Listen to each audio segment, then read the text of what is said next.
नवी मुंबई व रायगड जिल्ह्यातील ताज्या बातम्या आणि घडामोडींसाठी सबस्क्राईब करा वादळवारा लाईव्ह चॅनल आणि दाबा बेल आयकॉन।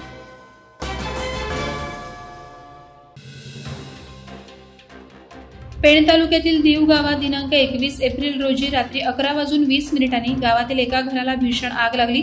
शॉर्ट सर्किटमुळे ही आग लागल्याचं प्राथमिक तपासात सांगण्यात आलंय। आग लागल्याची घटना घडली त्या दरम्यान घरात कोणीही उपस्थित नसल्याने कोणत्याही प्रकारची जीवितहानी झाली नाही। घटनेची माहिती मिळताच अग्निशमन दलाचे जवान आणि स्थानिक नागरिकांनी आग आटोक्यात आणण्याचे शर्थीचे प्रयत्न केले, मात्र आगीची व्याप्ती इतकी मोठी होती की यात सर्व संसारोपयोगी साहित्य जळून खाक झालंय। या आगीच्या घटनेमुळे नुकसानग्रस्त महिला लक्ष्मी दत्ताराम पाटील यांच्यावर बेघर होण्याची वेळ आली आहे।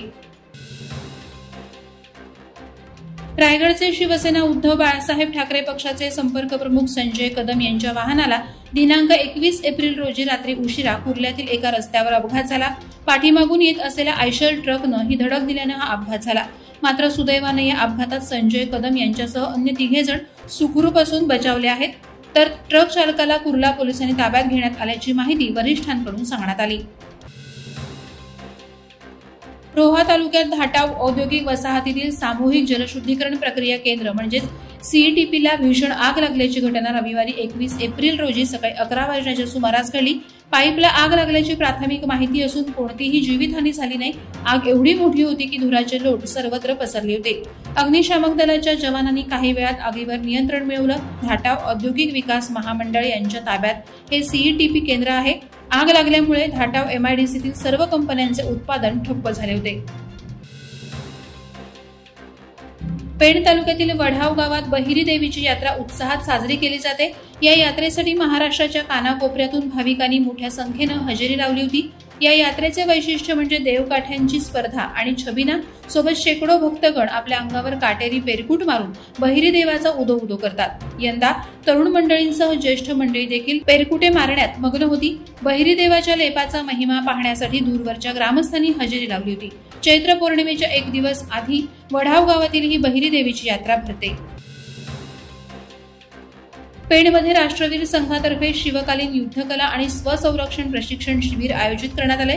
हे शिबिर 27 एप्रिल ते 1 मे या कालावधीत तालुका क्रीडा संकुल कौंढाळ तळ्याच्या शेजारी होणार आहे। या शिबिरात लाठीकाठी, भाला, तलवार, दांडपट्टा यांसारखे शिवकालीन युद्धकला शिकवल्या जाणार असून याद्वारे स्वसंरक्षणाचे धडे दिले जाणार आहेत। येणाऱ्या काळात शिवकालीन युद्धकलेचे जतन तसंच स्वसंरक्षणासाठी या युद्धकलेचा उपयोग होईल।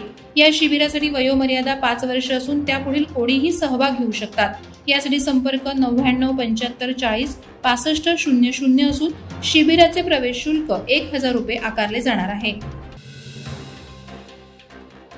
लोकसभा निवडणुकीच्या पार्श्वभूमीवर परिमंडळ 2 पनवेलचे पोलीस उप-आयुक्त विवेक पानसरे यांच्या मार्गदर्शनाखाली कळंबोली पोलीस ठाणे हद्दीत सायन पनवेल महामार्गालगत असलेल्या जाधववाडी येथे कोम्बिंग ऑपरेशन आणि ऑल आउट ऑपरेशन राबवण्यात आलं। त्यामध्ये कळंबोली पोलिसांनी या ठिकाणाहून 2 प्रकरणात एक तलवार, एक सत्तूर आणि हजारो रुपये किमतीच्या चालू वाहनांच्या बॅटऱ्या हस्तगत करून आरोपी विरोधात गुन्हा दाखल केला आहे।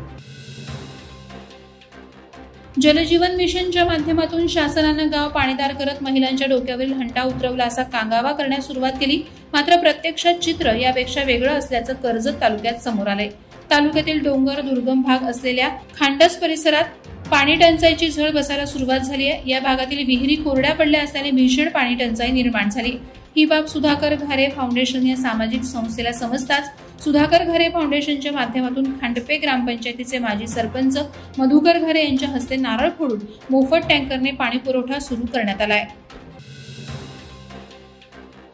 अलिबाग जिल्हा शासकीय रुग्णालयात दिव्यांगांसाठी ऑनलाईन नोंदणी प्रक्रिया रुग्णालयामार्फतच राबवले जाणे अपेक्षित आहे, परंतु दिव्यांग व्यक्तींना बाहेरून ऑनलाईन फॉर्म भरून घेण्याचे रुग्णालयामार्फत सांगण्यात येत आहे।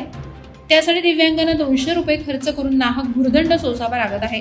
याबाबत शिव आरोग्य सेनेचे रायगड जिल्हा अध्यक्ष डॉ परेश देशमुख यांच्या नेतृत्वाखाली पदाधिकाऱ्यांनी अलिबाग शासकीय रुग्णालयात धडक देत जाब विचारला। त्याचबरोबर रुग्णालयातील इतर सुविधांची पाहणी केली। त्यानंतर रुग्णालय प्रशासनाला जाग येऊन त्यांनी लागलीच समस्या सोडवण्यास पुढाकार घेतला आहे। स्थानिक गुंड प्रवृत्तीच्या काही लोकांकडून नवी मुंबईतील सांदपाडा, वाशी, नेरूळ, जुईनगर या ठिकाणी हायवेवर मुंबई कोल्हापूर प्रवासी वाहतूक करणाऱ्या खासगी ट्रॅव्हल्स चालकांना धमकावून हप्ते मागितले जाते। या गुंडांविरुद्ध श्री छत्रपती शिवाजी महाराज टॅक्सी चालक, मालक आणि वाहतूक संघटना सल्लागार बाळासाहेब शिंदे यांनी वाहतूक विभाग, पोलीस आयुक्त, पोलीस उपायुक्त, सानपाडा पोलीस स्टेशन या ठिकाणी निवेदनाद्वारे तक्रार केली असता तुर्भे वाहतूक विभागानं संयुक्त मीटिंग लावून अडचणी आणि समस्या जाणून घेतल्या आणि समस्या सोडवण्याची हमी दिली। पेण तालुक्यातील नगरपालिकेची उर्दू शाळा चिंचपाडा येथे अनिरुद्धाज अकॅडमी ऑफ डिझास्टर मॅनेजमेंट तर्फे महारक्तदान शिबिराचं आयोजन करण्यात आलं होतं। या शिबिरात नागरिकांनी उत्स्फूर्तपणे रक्तदान केलं। एकूण 73 जणांनी यावेळी रक्तदान केलं।